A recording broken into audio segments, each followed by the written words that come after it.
자, 이제 예수님의 공생애, 3년간의 공생애를 개괄적으로 한번 살펴보려고 합니다.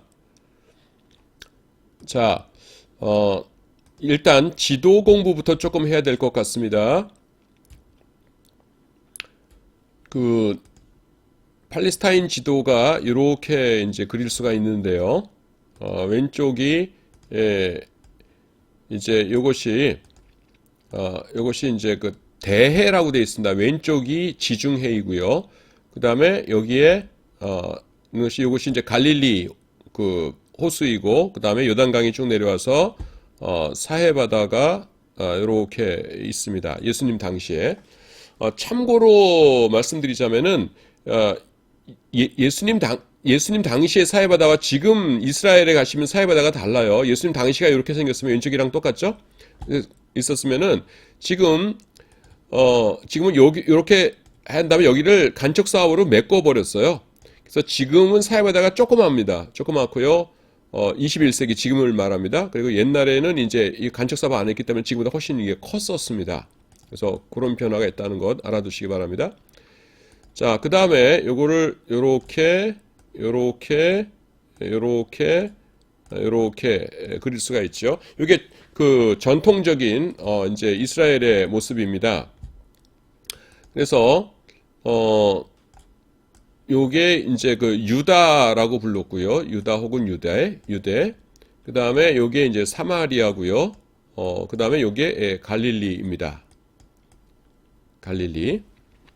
그 다음에 그 또 이제 있었는데 요렇게 있었고요. 그 다음에는 또 요렇게 있고, 그 다음에는 여기 이제 제가 점선으로 표시할게요. 요거는 요렇게 된 곳이 있었고, 그 다음에 밑에 또 요런 곳이 있었습니다.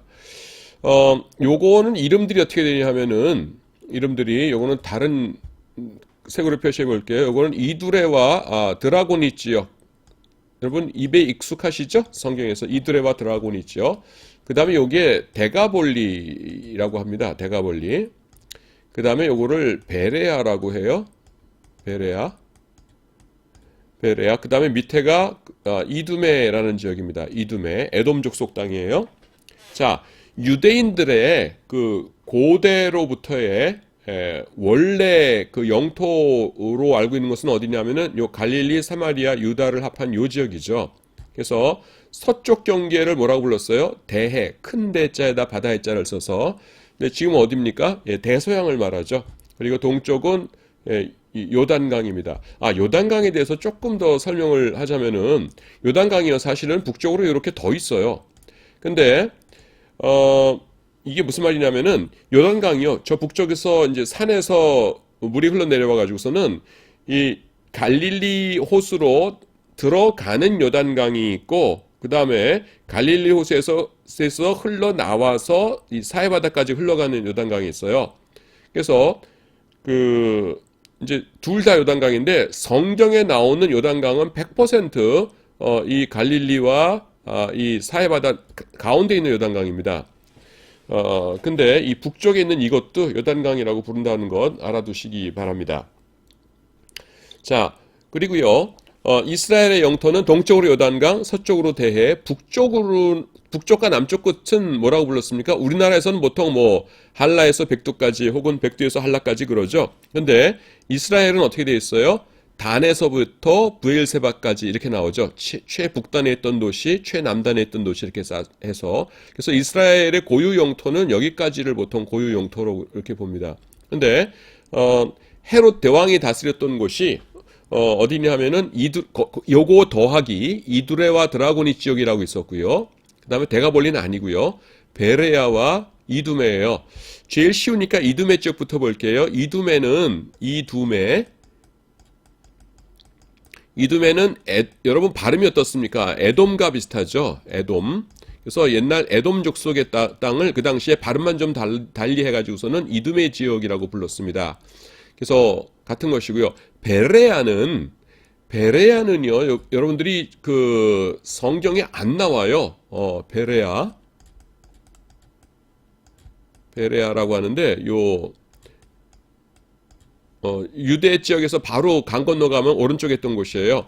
그래서 나 베레아 봤는데 하실 수 있는데 우리가 성경에서 보는 거는 베레아입니다. 베레아. 레아. 이건 어디 나오냐면은 사도행전 17장에 나오죠. 17장. 그래서 2차 전도 여행 때 사도 바울이 이제 네아폴리에 상륙해서 첫 성이 빌립보고요. 빌립보, 그 다음에 데살로니가, 그 다음에 베레아죠. 그래서 베레아 사람들은 데살로니가 사람보다 더 신사적이어서 이렇게 나오지 않습니까?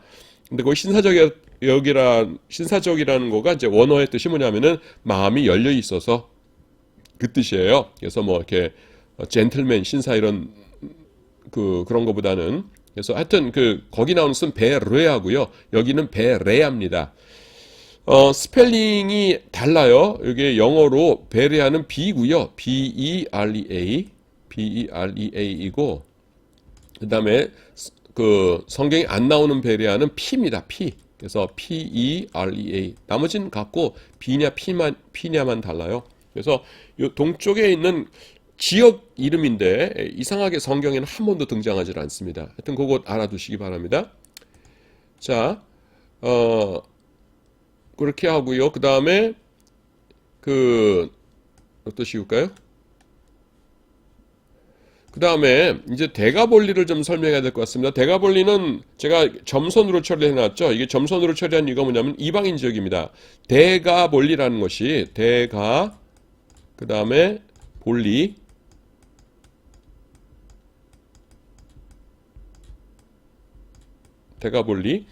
대가볼리라는 것이 대가가 뭐냐면은 데카를 말합니다. DEKA. 데카가 뭐냐면 10이란 뜻이고요. 볼리가 이제 헬라어로 폴리스예요. 경찰이 아니라 도시라는 뜻입니다. 그래서 10개의 도시라는 뜻이에요. 그래서 로마 사람들이 여기다가 신도시를 10개를 이렇게 세워놨어요. 10개 하나, 둘, 셋, 넷, 다섯, 여섯, 일곱, 여덟, 아홉, 열 이렇게 한 다음에 지금 대충 찍은 겁니다. 그 다음에 이제 10개의 도시로 이루어진 지역이다 해가지고서는 데카폴리스 이렇게 불렀어요. 그리고 데카폴리스를 그냥 우리말로 쉽게 하기 위해서 데가볼리 이렇게 해놨고, 그래서 이게 이방인 지역이었습니다. 성경에 데가볼리에서 예수님께서 사역하신 것이 나오는데 대표적인 게 뭐냐면은 귀신 들린 사람을 만나는데 네 이름이 뭐냐 그러니까 군대다 그러죠. 자기들이 많다고. 그래서 예수님께서 이제 나가라 그러시니까 돼지떼에 들어가게 해주십시오 그러니까 예수님께서 허락하시죠. 그랬더니만은 귀신들이 나가서 돼지떼에 들어갔더니만은 물속에 뛰어 들어가가지고 그 돼지가 2,000마리가 몰사했다 그렇게 나오지 않습니까? 그런데요, 그 다음에 이제 우리가 생각해 봐야 되는 게 있는데, 거기서 돼지 치던 자들이 등장합니다. 돼지 치던 자들이 등장해서 마을에 가가지고서는 사람들을 불러오죠. 왜 그랬겠습니까? 나중에 예수님 안 계실 때 나중에 보고를 하면은 자기들이 의심을 받죠. 어떤 사람이 왔는데 그 사람이 뭐 귀신 들린 사람이라 얘기하더니만은 귀신이 들어가가지고서는 돼지 2,000마리가 물에 빠져 다 죽어서 없어졌다 그러면은 그걸 누가 믿겠어요? 그래서 너네가 2,000마리 그냥 딴 사람한테 팔아먹고 지금 이상한 이야기 꾸며대는 거지 그러면은 증명할 길이 없잖아요. 그러니까 예수님이 계실 때에 그 동네 사람들 불러온 겁니다. 그래서 우리 잘못 아니고 바로 이 사람이 돼지 2,000마리가 사라지게 한 그 장본인입니다. 이렇게 하기 위해서 불러오죠. 하여튼 그런데 거기 돼지 치는 자들이 있었다는 건 무슨 뜻이냐면은 이 돼지들이 야생 돼지가 아니라는 겁니다. 식용으로 일부러 인위적으로 키우고 있는 돼지라는 것이에요. 그런데 여러분 우리 구약성경 레위기 11장에 보시면은 하나님께서 먹을 수 있는 짐승, 그 다음에 먹을 수 있는 짐승 구별해 주시죠. 그런데 이 돼지 먹을 수 있습니까? 없습니까? 돼지 먹을 수 없는 짐승이에요. 그런데 이 돼지를 왜 키우고 있어요? 왜냐하면은 이게 이방인 지역입니다. 이 데가볼리가 이방인 지역이기 때문에 사람들이 그 돼지고기를 좋아해서 식용으로 키우고 있었던 것이에요. 그래서 헤롯 대왕이 다스리던 영토가 유대인들이 있던 곳들인데 여기가 이렇게 됩니다. 데가볼리는 아니었다는 것 말씀드리고요. 자, 그 다음에 이제 그 가운데 지역은 여기 좀 산악 지역이고요. 산악 지역이 이렇게 산이 있고 그래서 여기 예루살렘이 한 여기쯤 있는데 높은 곳이었어요. 그리고 서쪽에 평야가 있습니다. 이제 산이 끝까지 있지는 않고요. 이제 바다와 요 산들 사이에 이제 평야지대가 이렇게 있는데 그 평야지대를 뭐라고 그러는지 아십니까? 그 평야지대가 샤론 평야라고 불렀어요. 그래서 예수님을 뭐 샤론의 꽃, 샤론의 백합화로구나 이렇게 부르지 않습니까? 그래서 그 샤론 평야라고 불렀어요. 자, 예수님께서 사역하신 것을 살펴보면은 공생에 처음 시작할 때 하신 일이 뭡니까? 네, 여러분 예수님께서 사역하신 제일 처음에 하신 거가 세례를 받으신 일이죠. 세례를 받으셨는데 어디서 받으셨습니까? 요단강에서 세례를 받으셨죠. 근데 요단강에서 세례를 받으셨는데 어디서 정확하게 받으셨나 하는 것은 사실은 몰라요. 요단강에 제가 학생들 인솔해서 여행을 간 적이 있는데 지금이 요르단이라는 나라입니다. 그래서 요르단의 가이드분이 왔었는데 어딘가를 이렇게 우리를 인솔해 가더니만은 여기가 예수님께서 세례 받으신 곳입니다. 그래서 우리가 막 사진 찍고 그랬어요. 그래서 그 다음에 이제 그 이스라엘로 들어갔는데 또 이스라엘에 가이드 하시는 분이 나와서 또 딴 데를 데려가더니 여기가 예수님 세례 받으신 곳입니다. 그랬어요. 근데 서로 다른 곳이에요. 이게 무슨 말이냐면은 지금 정확하게 모릅니다. 정확하게 만약에 여기가 딱 예수님 세례 받으신 곳이다 그러면은 뭐 사람들이 거기서 세례 받으려고 뭐 줄 서고 막 그러겠죠. 근데 정확하게는 몰라요. 그냥 물이 많고 그 다음에 이렇게 그 널찍널찍한 장소가 있고 그러면은 옛날에도 여기서들 세례 받았겠거니 하고서는 그냥 가이드 하시는 분들이 그렇게 안내하는 겁니다. 자, 세례 받으신 다음에 제일 처음에 요 유대 땅을 중심으로 해가지고서는 예수님께서 사역을 하셨습니다. 근데 그게 언제부터냐면은 그 양력으로 1월부터 그 다음 해에 한 3, 4월경까지입니다. 그거 어떻게 아세요? 그럴 텐데 다음에 나와요. 조금 기다리시면은 제가 설명해 드립니다. 그래서 1월부터 다음에 3, 4월까지면 한 10개월이나 뭐 11개월 그쯤 될려나요? 1월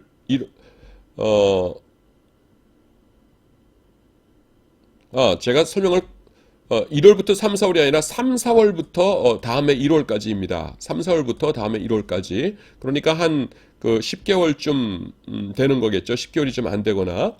자, 그래서 그 유대 땅에서 그렇게 사역을 하셨는데 요 기간 동안에 같이 사역을 한 분이 있어요. 그게 누굽니까? 세례 요한이지요. 세례 요한하고 손에 손잡고 나란히 다니시지는 않았는데 사람들은 그 세례 요한과 예수님이 같은 사역을 한다라고 생각을 했어요. 그 이유가 뭐냐면은 외치시는 내용이 똑같았습니다. 세례 요한이 처음에 외칠 때에 뭐라고 외쳤습니까? 회개하라, 천국이 가까웠느니라 이렇게 외쳤죠. 그런데 예수님께서 사역 시작하실 적에 뭐라고 외치셨어요? 회개하라, 천국이 가까웠느니라. 한 글자도 틀리지 않고 똑같습니다. 그러니까 일반 백성들의 입장에서 볼 때는 비슷한 나이에 두 젊은이가 이렇게 회개를 촉구하면서 다니는데 전하는 메시지가 똑같은 거예요. 그러니까 저 사람들이 지금 같은 운동하고 있구나 이렇게 생각할 수가 있었겠죠. 그래서 이제 같이 이제 여기서 사역을 하시는 겁니다. 그런데 우리가 생각할 적에는 지금 생각하면 좀 어이가 없지만은 그 당시에 어떤 오해가 있었냐 하면은 사람들이 세례 요한을 1인자라고 생각하고 예수님을 2인자라고 생각을 했어요. 거꾸로죠. 우리 생각하는 거하고 우리는 뭐 예수님은 하나님의 아들이시고 세례 요한은 아무리 잘나봤자 인간이니까 뭐 비교할 대상이 아닌데 그 당시 사람들은 예수님이 하나님이시다 이런 건 모르니까 세례 요한이 더 높다고 생각을 했어요. 이유가 세 가지가 있었는데요. 아주 단순합니다. 첫 번째는 뭐냐면은 가장 단순한 이유인데 세례 요한이 나이가 더 많았어요. 같은 친척간이었는데 6개월 먼저 태어났죠. 그러니까 형이었어요. 근데 여기는 셈족들의 나라거든요. 이 팔레스타인 동양입니다. 엄밀하게 따지면은. 그러니까 더구나 고대 사회니까 서열이 굉장히 중요하죠. 그러니까 형이 1등, 동생이 2등 이렇게 되는 거고요. 두 번째는 이 회개운동을 누가 먼저 시작했냐 하는 겁니다. 누가 시작했냐 하면은 세례 요한이 먼저 시작했어요. 그리고 예수님이 후발주자로 나중에 참여하셨거든요. 그러니까 사람들이 볼 적에 저 사람이 회개하라 천국에 가까웠느니라 라고 이렇게 하고 있는데 몇 달 후에 예수님이란 분이 나타나서 회개하라 천국이 가까웠느니라 똑같은 말씀하시니까 세례 요한이 1인자 예수님이 2인자 이렇게 생각한 거죠. 그리고 이제 세 번째가 더 결정적인데요. 결정적인 이유가 뭐냐면은 예수님께서 세례 요한에게 세례를 받으셨어요. 여러분 누가 누구에게 세례를 줬다 하면은 세례 준 사람이 높아요? 받은 사람이 높아요? 당연히 세례 준 사람이 더 높죠. 그런데 예수님께서 하나님 아버지께서 세례를 받으라고 하시니까 세례 받으러 왔다. 근데 창피하니까 밤에 왔으니까 몰래 빨리 세례 주고 사람들한테 소문내지 말아라. 그러면서 몰래 받고 가신 것이 아니라 사람들 다 보는 앞에서 낮에 받으셨어요. 그러니까 사람들이 압니다. 누가 누구에게 세례를 받았는지. 그러니까 세례 요한이 세례를 준 사람이니까 높은 사람, 예수님은 2인자 이렇게 생각을 한 거죠. 자, 그런데 세례 요한이 죽는 사건이 발생합니다. 어디서 죽냐면은 여러분 여기쯤 보시면은요. 성경에 또 안 나오는 도시 이름입니다. 마케루스라는 곳이 있어요. 마케루스라고도 하고 이제 헬라어식으로 읽으면 마카이로스라고도 하는데요. 마케루스 그러니까 신학책에 따라서 영어식 발음을 하느냐, 라틴어식 발음을 하느냐, 헬라어식 발음을 하느냐 하는 것이 좀 다른데 마케루스와 마카이로스는 같아요. 그런데 마케루스 요새에서 요새가 어떤 곳이었냐면은 온천이 있는 곳입니다. 온천. 그리고 아까 제가 어떤 것을 말씀드렸냐 하면은 여기와 여기는 아켈라오가 원래 다스리던 곳이고 요 갈릴리와 여기가 베레아라고 하는데 베레아는 누가 다스리던 곳이라고 했습니까? 이곳은 안디바가 다스리던 곳이라고 했잖아요. 그러니까 요 마케루스에서 여기서 생일 잔치를 한 거예요. 그래서 헤로디아의 딸, 이것도 또 성경에는 안 나오는데 살로메라고 하는 딸이 있습니다. 살로메라고 하는 딸이 춤을 추죠. 그래가지고서는 뭐 줄까라고 하니까 엄마한테 물어보고 올게요. 한 다음에 헤로디아한테 가서 새아빠가 선물 준다는데 뭐 달라고 할까요? 그러니까 세례 요한의 목. 그래가서 거기서 세례 요한이 순교를 하시죠. 그래서 여기서 이제 순교를 하십니다. 이걸 왜 이렇게 장황하게 생각하냐면은 헤롯 안디바가 왕이지 않습니까? 왕이니까 여기 수도 예루살렘에서 생일잔치를 하고 여기서 세례 요한이 죽었다고 생각들을 많이 하시거든요. 성경에 그렇게 나오지 않는데도 당연히 왕이니까 수도에서 생일잔치 했겠지 그렇게 생각하는데 그게 아니에요. 자, 여기 사마리아와 유다와 밑에 이두메는 빌라도 총독의 영토입니다. 그리고 안디바는 여기 갈릴리하고 베레아 다스리던 사람이었어요. 생일잔치를 왜 남의 영토 가서 해요? 자기 영토에서 해야지. 그래서 이 마케루스 요소에서 세례 요한께서 순교하셨습니다. 그거 여러분들 기억해 두시기 바랍니다. 자, 1인자, 2인자가 있었는데요. 그 두 사람이 유대 지도자들에게 굉장히 싫은 사람들이었어요. 유대 지도자들이 미워했어요. 왜냐하면은 다른 제사장들이나 서기관들이나 이런 사람들은 힘없는 일반 백성들에게는 회개해라 이렇게 큰 소리를 쳤지만은 힘이 있는 대제사장들, 산에 들인 사람들, 제사장들 이런 사람들에게는 귀에 거슬리는 소리들을 안 했거든요. 그런데 예수님과 세례 요한은 하나님의 말씀을 곧이곧대로 전하셨어요. 그래서 이렇게 힘 있는 사람들에게도 당신들 잘못한 거다 이러면서 이제 회개를 촉구하고 그러셨거든요. 그러니까 기분 나쁘죠. 그래서 저 나쁜 녀석들 누가 좀 이렇게 처치했으면 좋겠다 이랬는데 그 중에 1인자를 누가 처치했어요? 헤롯 안디바가. 그러니까 그 다음 2인자가 이제 위험하죠. 그게 누구예요? 우리 예수님이세요. 그런데 여러분 아까 말씀드렸다시피 3, 4월경에 시작해서 1월까지 사역을 하셨으니까 한 1년도 안 되는 기간인데 사역하신 지 1년도 안 돼서 그때 순교하시면 돼요? 안 돼요? 안 되는 거예요. 그때는 아직 때가 이르지 아니하였어요. 그래서 예수님께서 어떻게 하시냐면은 예루살렘에서 북쪽으로 옮겨가십니다. 이렇게 올라가세요. 그래서 갈릴리에서 이제 사역을 하십니다. 근데 그 이야기가 어디 적혀 있냐 하면은 요한복음 4장에 보시면은 그 사마리아 수가성 여인 만나는 얘기 나오죠. 수가성 여러분 지도를 확인해 보시면은 이 사마리아를 위에서 아래부터 쭉 봤을 적에 밑에 한 3분의 1 되는 지점 여기쯤 있어요. 그래서 이 그때 이야기입니다. 그래서 예수님께서 이제 북쪽으로 올라가세요. 그 다음에 갈릴리를 중심으로 해가지고서는 만 2년 정도 사역을 하십니다. 2년, 2해 동안 여기 사역을 하세요. 근데 물론 이제 갈릴리에만 계시는 것이 아니라 여기 두로 그다음에 보이지 않는 저 북쪽의 시돈 지역 이런 데도 가셔가지고서는 뭐 수로보니게 여인의 귀신 들린 딸 고쳐주시고 이런 사역도 하시죠. 그 다음에 이제 예수님께서 또 갈릴리에 그러니까 유다 쪽으로 오시는 일이 있었는데 그건 뭐냐면은 절기 때요. 여러분 하나님께서 출애굽기에 무슨 말씀하십니까? 유대 모든 남자들은 1년에 3차례씩 내 앞에 보일지어다 이렇게 말씀하시죠. 1년에 3차례씩. 그 3차례가 뭐예요? 3대 절기입니다. 여러분 어떤 절기죠? 요 3, 4월이라는 게 바로 6월절인데요. 6월절이 있고 6월절에서 50일 지나면 뭐죠? 오순절이고요. 그 다음에 가을 90월경에 있는 거가 뭐예요? 양력 90월경에 초막절이죠. 그래서 요 3대 절기 때는 예루살렘에 와서 지내도록 이렇게 하나님께서 명령을 하셨어요. 그래서 유대인들이 3번씩은 이렇게 왔거든요. 그래서 예수님께서도 2년 동안 갈릴리에 계시면서도 최소한 3번씩은 여기 오셨을 거다 이렇게 생각이 됩니다.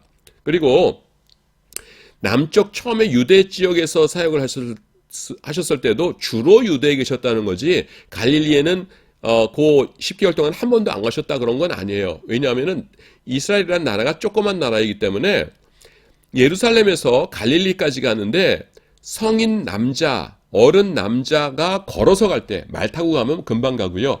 걸어서 갈 때 얼마가 걸렸냐 하면은 2박 3일 걸렸어요. 그래서 하루 종일 걸으면은 여기쯤 옵니다. 그 다음 날 또 하루 종일 걸으면은 여기쯤이에요. 아직은 사마리아 땅이에요.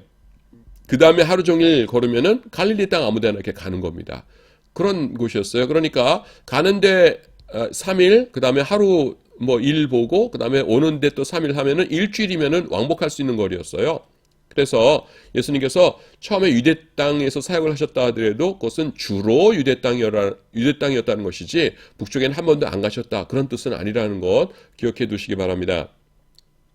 자, 그 다음에 이제 처음에 3, 4월경부터 한 10개월 정도, 그 다음에 여기서 2년 정도 계시다가 마지막엔 어떻게 하셨냐면은 동쪽으로요 아주 천천히 여행을 하셔가지고서는 예루살렘에 오십니다.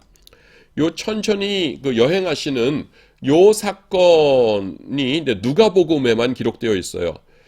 마태, 마가, 요한복음에서는 이제 갈릴리에 계시다가 갑자기 유대 땅에 오시는 거로 되어 있는데 누가복음에는 이 천천히 하시는 이 동쪽을 거치는 여행, 데가블리 지역과 여기가 베레아죠. 베레아 지역을 거치는 여행이 기록이 되어 있습니다. 그리고 예루살렘에서 십자가에 못 박혀 죽으시고 부활하시고 승천하십니다. 그것이 예수님의 3년 공생애를 이렇게 개괄적으로 말씀드리는 것이에요. 자, 여러분 그냥 휘리릭 지나갔는데 그렇게 어렵지는 않지요. 다시 한번 정리해 드립니다. 처음에 3년 공생애에 어떻게 시작하셨다고요? 예, 요단강 어디에선가, 확실히 어딘가는 몰라요. 어디에선가 세례를 받으면서 시작하셨어요. 그 다음에 처음에는 어디서 사역하셨다고요? 네, 여기 유대 지역에서 사역을 하셨어요. 예, 누가 같이 사역을 했죠? 세례 요한. 사람들이 누구를 1인자로 생각했어요? 세례 요한. 그 다음에 세례 요한이 어디서 죽었어요? 여기 마케루스에서 헤롯 안디바에 의해서 죽습니다. 그 다음에 사람들이 예수님의 목숨을 노리니까 예수님께서 어디로 올라가셨어요? 예, 사마리아 수고성을 통해서 갈릴리로 올라가셨어요. 그래서 갈릴리에서 2년 동안 사역하셨습니다. 사역하시면서 1년에 최소한 몇 번은 오셨다고요? 3번은 오셨을 거예요. 3대 절기가 있으니까. 그리고 마지막에 십자가에 못 박히시기 전에 천천히 여행을 하십니다. 천천히 여행하셔가지고서는 예루살렘에 오셔서 고통당하시고 고난당하시고 십자가에 못 박혀 죽으시고 부활하시고 승천하십니다. 이것이 이 예수님의 3년 공생의 개요입니다. 그렇게 어렵지 않으니까요. 여러분들이 이걸 그냥 외워주셨으면 좋겠어요. 평생 신앙생활하고 복음서 읽고 하는데 아주 중요한 내용이거든요. 그러니까 여러분들이 외워주시고 또 교회에서 사역할 때 다른 사람들 또 학생들에게 여러분들이 지도하는 학생들에게도 좀 알려주셨으면 좋겠다라는 생각이 듭니다. 자, 지금 설명한 것을 이제 글자로 보면서 다시 체크하도록 하죠. 처음에 어디서 세례를 받으셨다고요? 요단강에서. 그 다음에 처음 어디서 사역하셨어요? 남쪽 유대 지역에서 사역을 하셨어요. 그 다음에 누가 죽었다고요? 세례 요한이. 세례 요한이 죽은 후에 어디로 이동하셨어요? 북쪽 갈릴리로 이동하셨어요. 그 다음에 갈릴리 사역 기간에도 1년에 몇 차례씩은 유대로 여행을 하셨을 거예요. 최소한 몇 번이라고요? 3번. 왜냐하면 절기가 3번이니까. 그리고 마지막에는 이 데가볼리 지역, 요단강 동쪽 지역이죠. 데가볼리 지역을 통과해서 유대로 이동하셨어요. 그리고 예루살렘에서 고난을 당하시고 십자가에 못 박혀 죽으시고 부활하시고 승천하셨습니다. 그것이 예수님의 3년 공생의 개요입니다.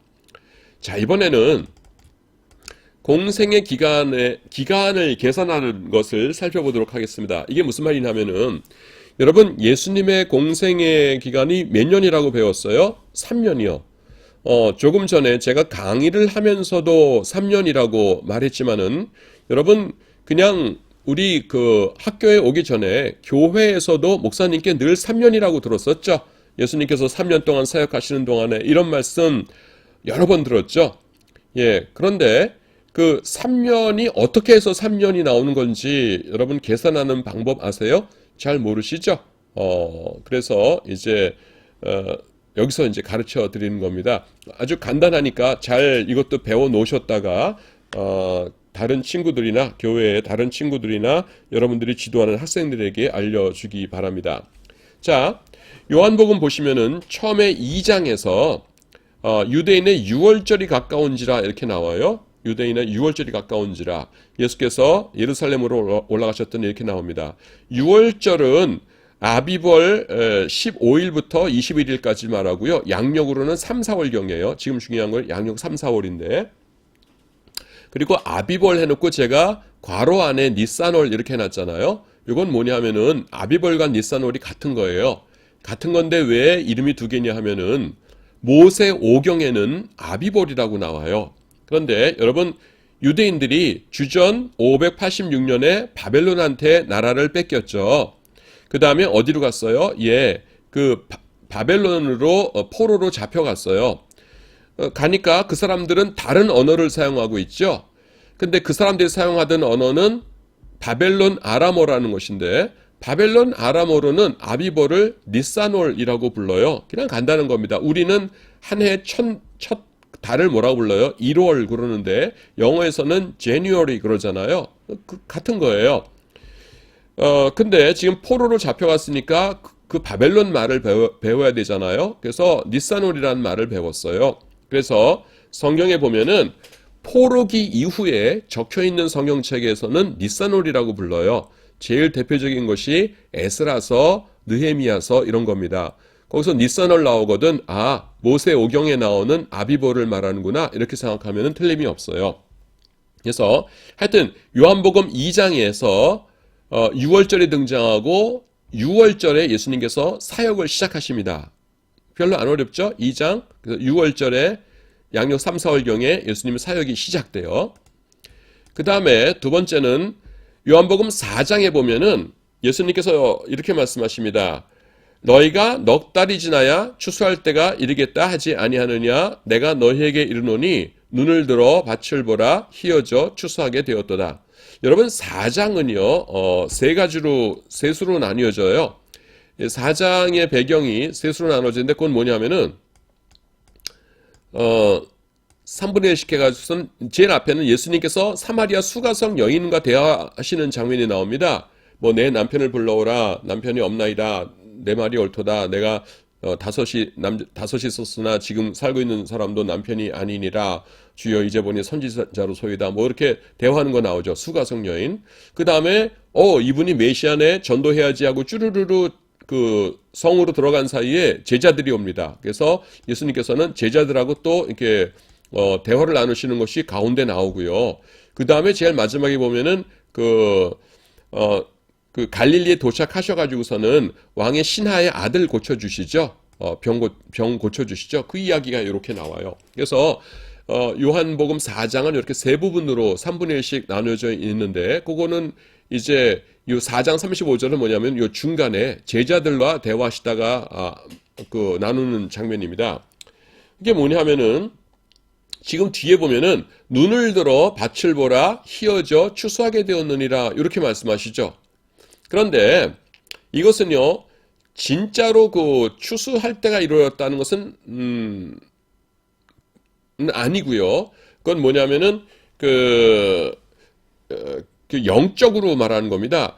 지금 여러분 그 예수님과 제자들이 대화하고 계시는 그 장면을 생각해 보세요. 우물가에 있는데 저 멀리에 한 몇백 미터밖에 되겠죠? 저 멀리에 그 마을이 있어요. 수가성에서 그 여인이 사람들을 데리고 내가 메시아를 만났다. 메시아가 여기 있을 리가 있냐? 너네가 일단 와봐라 하면서 막 뭐라고 하면서 먼지를 뽀얗게 일으키면서 사람들이 나오는 겁니다. 그 나오는 사람들을 보니까 영적으로 보면 어떤 거예요? 전도해야 될 대상들이죠, 지금. 근데 성경에서 추수한다 라는 것을 전도한다는 것을 뜻하는 상징적인 말로 사용해요, 성경에서. 그러니까 눈을 들어 밭을 보라 희어져 추수하게 되었도다. 이건 뭐냐면은 이제 저 사람들 보이지? 이제 저 사람들 전도해야 돼. 이 뜻이 되는 겁니다. 그리고 실질적인 현실적인 그때의 시기는 언제냐 하면은 요 4장 35절 앞에 말씀이에요. 넉 달이 지나야 추수할 때가 이르겠다 하지 않느냐. 추수 넉 달 전이에요, 지금이. 근데 팔레스타인의 추수는 언제냐 하면은 양력으로 5월경입니다. 5월 되면은 밀보리 추수를 해요. 그러니까 지금 4장 35절은 지금 추수 넉 달 전이에요. 그러니까 몇 월 달입니까? 1월 달이에요. 그래서 여러분 4장 35절 4장은 배경이 1월이다라는 것 알아두시기 바랍니다. 유대인의 추수는요 양력으로 5월 밀보리 추수할 때고요. 그러므로 요한복음 4장의 배경은 1월입니다. 그리고 희어져 추수하게 되었다라는 말씀은 전도 대상에 대한 영적인 표현이에요. 조금 전에 설명드렸죠. 자, 2장에서 그 6월절이 있었고요. 그 다음에는 4장은 1월입니다. 자, 그것 기억해 두시고 다음으로 넘어가도록 할게요. 그 다음에 5장에 보시면은 유대인의 명절이 있어 예수께서 예루살렘에 올라가시니라 이렇게 나옵니다. 자, 지금까지 한 거 다시 쭉 한번 살펴볼게요. 자, 밑에다가 선을 긋고요. 요한복음 2장입니다. 요한복음 2장이 3, 4월이죠. 양력으로 6월절이라고 했으니까. 그 다음에 4장입니다. 4장은 1월이라고 했죠. 그러니까 3, 4월 그 다음에 1월이겠죠. 그 다음 해에. 그리고 5장에 보니까 그 무슨 명절인지 모르겠는데 유대인의 명절이 있었대요. 유대인의 명절이 있었습니다. 자, 그 다음에 뒤에 보시면은요, 조금 후에 이제 그 다음 슬라이드에 나오는데 6장에 보시면은 6월절이 나와요. 6장에 6월절. 6월절이니까 또 3, 4월입니다. 여기 3, 4월이 6월절 아니에요? 그러니까 요게 조금 복잡한데요. 6월절이 3, 4월인데 여기서 여러분 그 설명을 잘 들으셔야 돼요. 잘 들으셔야 되는데 여기 써 있는 한글 있지 않습니까? 요거를 지금 설명해 드리는 것이에요. 자, 4장이 1월이에요.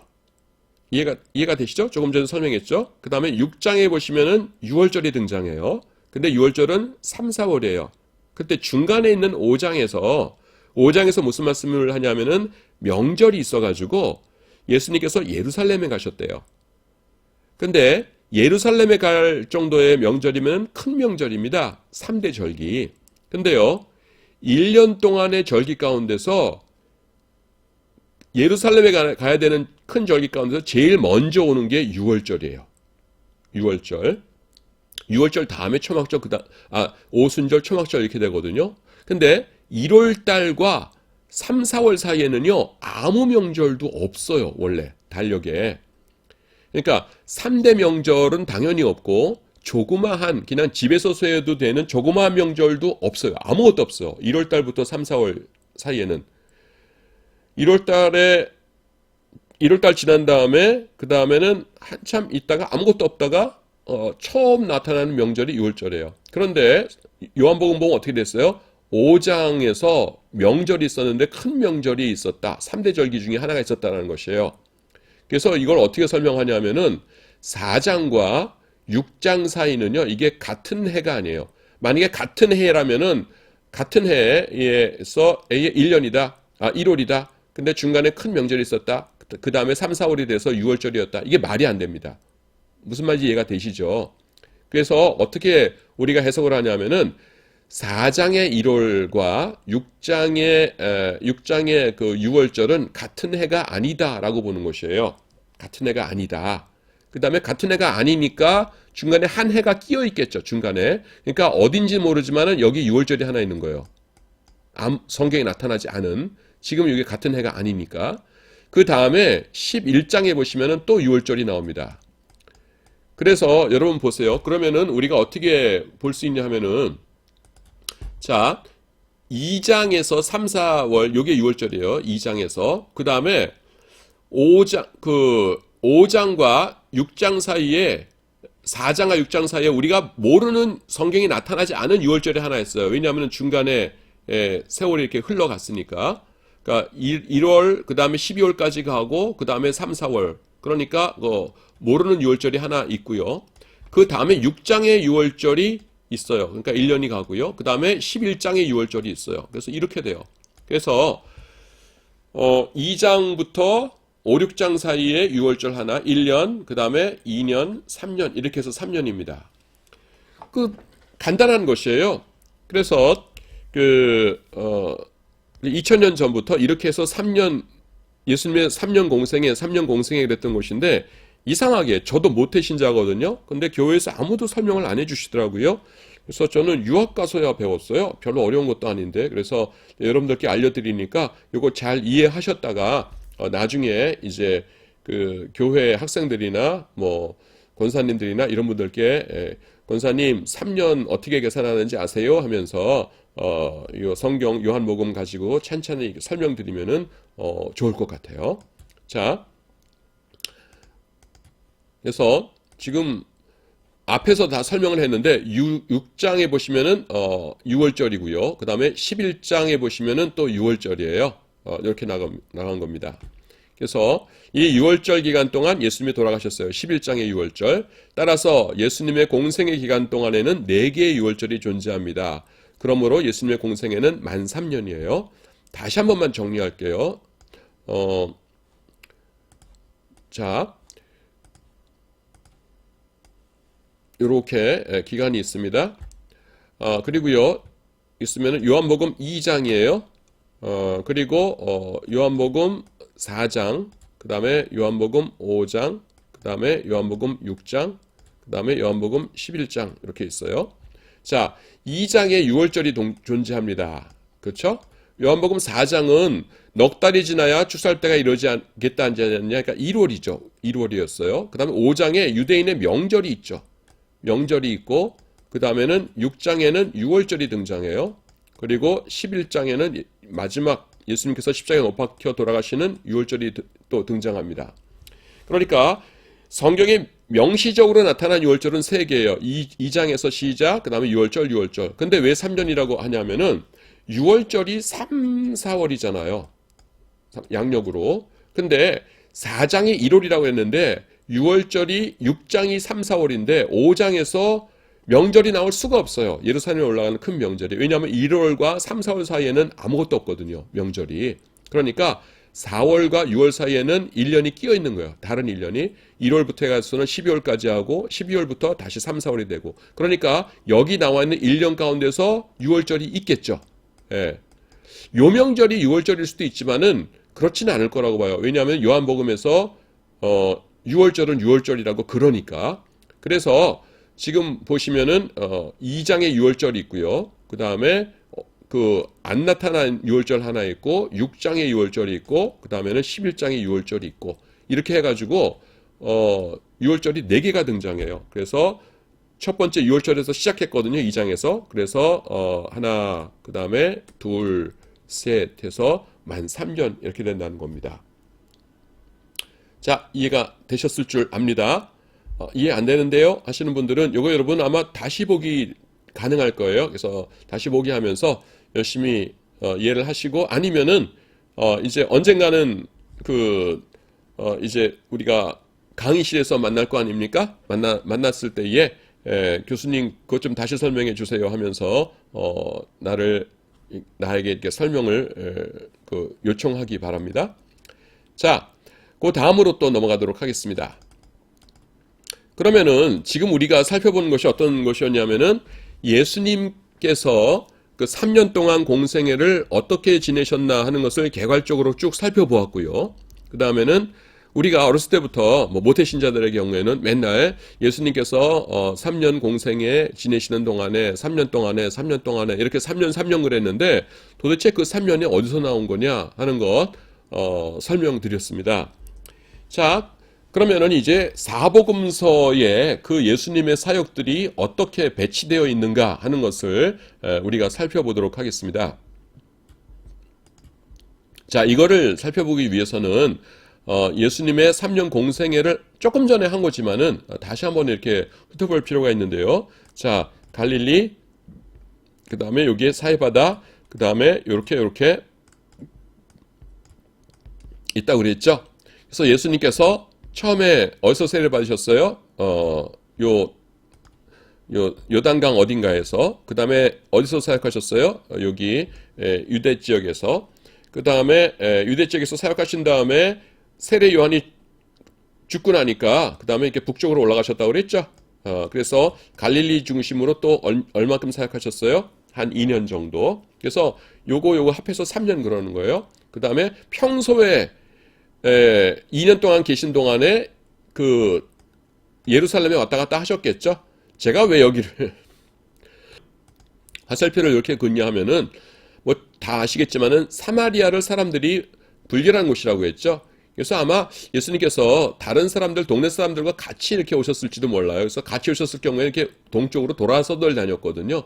그래서 이렇게 긋는 겁니다.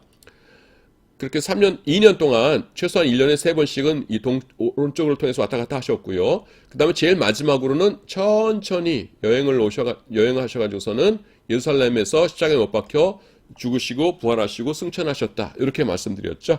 예, 그게 3년 공생애입니다. 한 번만 더요. 요단강에서 세례 받으셨어요. 처음에 유대 지역에서 한 10개월에서 1년간 사역하셨어요. 세례 요한이 죽은 다음에 예수님께서 북쪽으로 올라가셨어요. 그래서 갈릴리에서 사역을 2년 동안 하셨어요. 중간중간에 예루살렘에 오셨어요. 제일 마지막에 천천히 여행하셔서 예루살렘에 오셔가지고서 십자가에 못 박혀 죽으시고 부활하셨어요. 이것이 예수님의 3년 공생애를 간단하게 요약한 것이었습니다. 자, 그런데 이 이야기 전체가 마태, 마가, 누가, 요한복음에 이렇게 똑같이 배분되어 있느냐 하면은 그게 아니에요. 그게 아니고 실려 있는 스토리들이 조금씩 다릅니다. 다르니까 4개의 복음서가 필요한 것이겠죠. 그걸 살펴보도록 하겠습니다. 자, 위에서부터 하나, 둘, 셋, 4개의 선이 그어져 있는데요. 이 그어져 있는 것에 제일 위에 있는 것이 마태복음, 여기에요. 그 다음이 마가복음입니다. 마가복음이고요. 그 다음에 여기에 누가복음입니다. 누가복음, 그 다음에가 요한복음입니다. 자, 그런데 예수님의 탄생 이야기는요. 예수님께서 처음에 탄생하신 이야기는 마태복음에는 있어요. 그리고 마가복음에는 없어요. 그리고 누가복음에는 있어요. 요한복음에는 없어요. 그래서 2군데는 있고 2군데는 없습니다.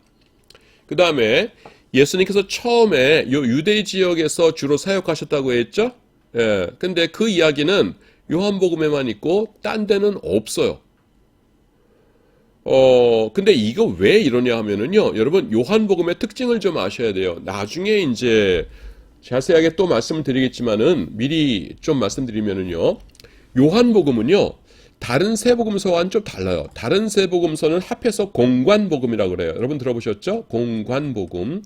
이게 공관이라는 게 뭐냐면은 같은 관점이란 뜻이에요. 같은 관점에서 쓴 복음서다 이렇게 알아두시면 되는데, 그래서 좀 비슷한 점이 있고 요한복음은 제일 마지막에 쓰여지는 것이에요. 그래서 교회사 책에 보면은 무슨 얘기가 나오냐면은 이 사도 요한입니다. 예수님의 제자 요한, 세례 요한 아니고요. 제자 요한이 이제 나이가 많아서 이제 그 힘이 없어지니까 사람들이 요구를 한 거예요. 사도님도 이제 영적인 훌륭한 복음서를 하나 써주세요. 그러니까, 그렇지, 내가 죽고 나면 이제 사도들은 다 없는 건데 내가 써야겠군 해가지고서는 워낙 그냥 노쇠하셨으니까 직접 쓰진 않으셨겠죠. 내가 부르는 대로 베꼈어라 뭐 이랬을 가능성이 높아요. 그래서 이제 복음서를 쓰셨다는 겁니다. 혹은 뭐 진짜 자기가 쓰셨을 수도 있고, 그게 요한복음이에요. 근데 요한복음이 쓰여질 당시에 마태, 마가, 누가복음은 이미 있었거든요. 그러니까 여러분이 복음서를 쓰신다고 생각해 보세요. 그러면은 이미 다 알고 있는 내용 또 쓰고 싶겠어요? 그건 안 쓰고 싶겠죠. 근데 중요한 내용인데 마테마가 누가복음에는 없어요. 그러면은 그거를 쓰고 싶겠죠. 그래서 요한복음의 특징이 뭐냐면은 다른데 있는 건 없고 없는 거는 있어요. 그래서 이를테면은 다른 데는 다 있는 것들이 있어요. 이를테면은 예수님께서 성만찬 제정하시는 거 있죠. 이 잔은 너희를 위해 흘리는 나의 피다 이렇게 하시면서, 그러니까 마테마가 누가복음에 다 있거든요. 그러니까 요한복음에는 다 써놨네. 그럼 난 안 써. 그러고 없습니다. 그리고 또 변화산에서 예수님의 옷이 이렇게 하얗게 변화되고 이러는 사건이 있지 않습니까? 하늘에서 음성 들리고, 그것도 이렇게 보니까 마태복음, 누가복음에 다 있어요. 그러니까 난 안 써. 그러고서는 요한복음에는 없어요. 그리고 또 요한복음에만 있는 것들이 있어요. 이를테면은 요한복음 2장에 보시면은 그 가나 혼인잔치에서 물로 포도주 만드시지 않습니까? 이거 중요한 사건인데 마테마가 누가복음에 하나도 안 썼네. 그럼 내가 써야지 해가지고서는 요한복음엔 있어요. 또 저 뒤에 11장에 보시면은 무슨 사건 나옵니까? 죽은 나사로를 예수님께서 살리시잖아요. 얼마나 큰 사건이에요. 근데 웬일인지 마태, 마가, 누가복음에는 그 사건이 없어요. 그러니까 예수님께서 이거 왜 없어? 예수님께서가 아니라 사도 요한이 이거 왜 없어? 그러면 내가 쓰는 복음서에는 써야겠구만 해가지고 요한복음에는요, 다른데 다 있는 거는 없고 다른데 없는 건 있고 그래요. 그게 요한복음의 특징입니다. 그게 왜냐하면은 다른 것보다 제일 마지막에 쓰여진 복음서라서 그래요. 그래서 다른 마태, 마가, 누가복음은요, 보시면 여기 갈릴리 사역하셨다고 그랬죠. 북쪽에서 2년 동안 갈릴리 사역하는 것에 대해서 막 써놨어요. 왜냐하면은 처음에 남쪽에서 사역하시는 것은 기간도 짧았을 뿐만 아니라 사람들이 세례 요한을 1인자로 취급했었다고 그랬잖아요. 그러니까 제자들은 이 갈릴리 사역이 더 멋진 거예요. 여기서 사역을 많이 하시고 사람들도 이렇게 막 많이 따르고 그랬으니까. 그래서 너도 나도 갈릴리 사역을 막 써놓은 거예요. 그러니까 그러니까 사도 요한이 볼 적에는 이상하다. 그 전에 유대 지역에서 사역하셨는데 마테마가 누가 아무도 안 써놨네. 그럼 내가 써야지 하면서 그걸 써놓은 겁니다. 그 다음에 이제 갈릴리 지역에서 막 사역을 하셨잖아요. 사역을 하셨는데 그건 이제 마테마가 누가가 다 써놨는데, 여러분 여기서 사역을 하시는 동안에도 여기만 계셨던 거 아니라고 했죠. 3대 절기 때마다 예루살렘에 내려오셨다고 했죠. 그래서 예루살렘에서도 여러 가지 에피소드들이 있었거든요. 근데 마테마가 누가는 그 이야기는 안 써놓은 거예요. 여기 것만 써놓고, 그러니까 이 친구들이 같은 시기인데 갈릴리 얘기만 써놨네. 그러면 갈릴리 얘기는 내가 또 쓸 필요는 없는 것 같고, 나는 그러면은 예루살렘에서 무슨 일이 있었는지 써야지 하면서 이 사도 요한은 예루살렘 지역 이야기를 합니다. 그리고 이 동쪽에서 천천히 여행하셨다고 했잖아요. 요거는 또 누가만 그 얘기를 하고요. 그 다음에 마지막에 예수님의 십자가와 부활은 이야기가 없다면은 복음서가 아니겠죠. 이것은 마태, 마가, 누가, 요한복음에서 다 말씀하고 있습니다. 자, 요번 주 수업은 여기까지 하도록 하겠습니다.